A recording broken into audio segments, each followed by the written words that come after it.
कर्नाटक में अपने दुर्ग को बचाने के लिए बीजेपी ने अपनी पूरी ताकत झोंक दी है, लेकिन कर्नाटक में टिकटों को लेकर बने हालात ने बीजेपी की चिंता बढ़ा दी है। ऐसे में भाजपा के अधिकांश दारोमदारों की नजरें पूर्व मुख्यमंत्री बीएस येदियुरप्पा पर टिकी हुई हैं। कर्नाटक में चुनावी तापमान बढ़ने के बीच कांग्रेस और भाजपा के शीर्ष नेता लगातार राज्य का दौरा भी कर रहे हैं।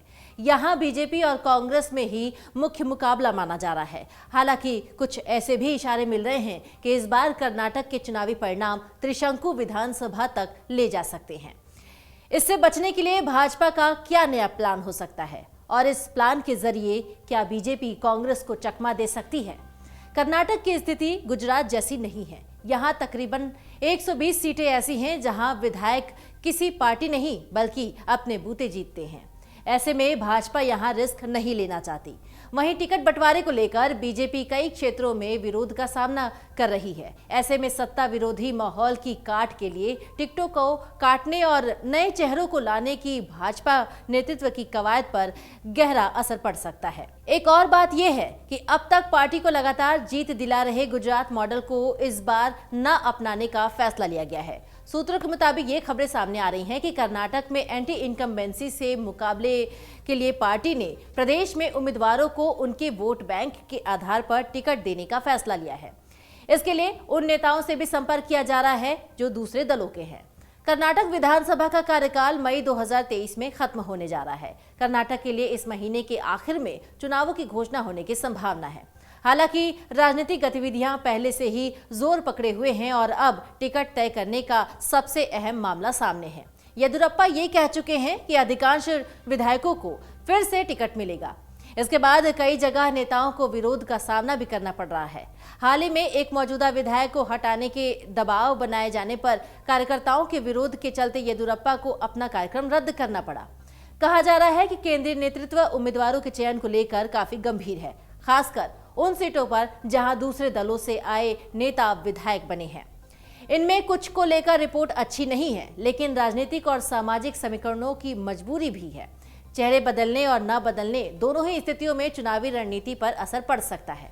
ऐसे में पार्टी फिलहाल ज्यादा टिकट काटने की स्थिति में नहीं दिख रही है। येदियुरप्पा को पार्टी ने चुनाव अभियान में आगे रखा है, लेकिन कई मामलों में मुख्यमंत्री बसवराज बोम्मई को आगे रखा जाएगा।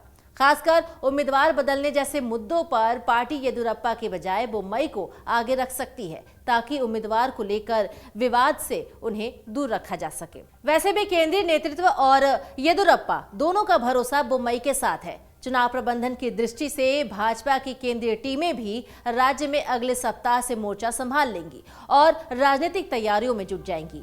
इनमें अन्य राज्यों के राजनीतिकार भी शामिल रहेंगे, यानी कहा जाए कि पर्दे के पीछे से येदियुरप्पा काम करेंगे। हाल ही में येदियुरप्पा ने ये संकेत दिए थे कि भाजपा सिर्फ 6 से 7 विधायकों के ही टिकट काटेगी। इनमें से कुछ 75 साल के हैं तो कुछ बीमार हैं, मगर उनकी सीट पर उम्मीदवारों के चयन में ऐसे नेताओं की राय जरूर ली जाएगी। हालांकि येदियुरप्पा खुद चुनाव नहीं लड़ेंगे, वो पर्दे के पीछे से मेहनत करने वाले हैं। वो खुद पीएम मोदी से ये वादा कर चुके हैं कि वो चुनाव में पार्टी को जीत दिलाने के लिए कड़ी मेहनत करने वाले हैं। भाजपा के जानकारों का ये कहना है कि कर्नाटक की स्थिति गुजरात जैसी नहीं है। यहाँ तकरीबन 120 सीटें ऐसी हैं जहाँ विधायक किसी पार्टी नहीं बल्कि अपने बूते जीतते हैं। ऐसे में भाजपा ज्यादातर सीटिंग विधायकों को ही मौका देने का मन बना चुकी है। पार्टी का मानना है कि एंटी इनकम्बेंसी की बजाय इस पर जोर देना ज्यादा जरूरी है कि किस क्षेत्र में किस विधायक का वर्चस्व ज्यादा है। पार्टी का मानना है कि अगर इन्हें टिकट न दिया जाए तो ये दूसरी पार्टी में जाकर जीत का गणित बिगाड़ सकते हैं। खास बात तो यह है कि पार्टी ऐसे विधायकों से भी संपर्क करने में नहीं हिचकिचा रही है जो कि दूसरी पार्टियों से आते हैं। भाजपा सिर्फ जिताऊ उम्मीदवार पर फोकस कर रही है। कर्नाटक चुनाव में भाजपा ने जीत की तगड़ी तैयारी कर ली है और यही वजह है कि पीएम मोदी 6 बार राज्य का दौरा भी कर चुके हैं। इस महीने में तो अब तक उनके 2 दौरे हो चुके हैं। अब 25 मार्च को एक बार फिर से पीएम मोदी दावंगरे में विजय संकल्प रैली को संबोधित करने वाले हैं। इसके पहले वो 19 मार्च को भी कर्नाटक आ सकते हैं। डाउनलोड करें अमर उजाला ऐप और पाएं खबरें लगातार। अगर आप ये वीडियो YouTube पर देख रहे हैं तो हमारे चैनल को सब्सक्राइब करें और बेल आइकन को दबाना ना भूलें। अगर आप Facebook पर ये वीडियो देख रहे हैं तो हमारे पेज को लाइक करें।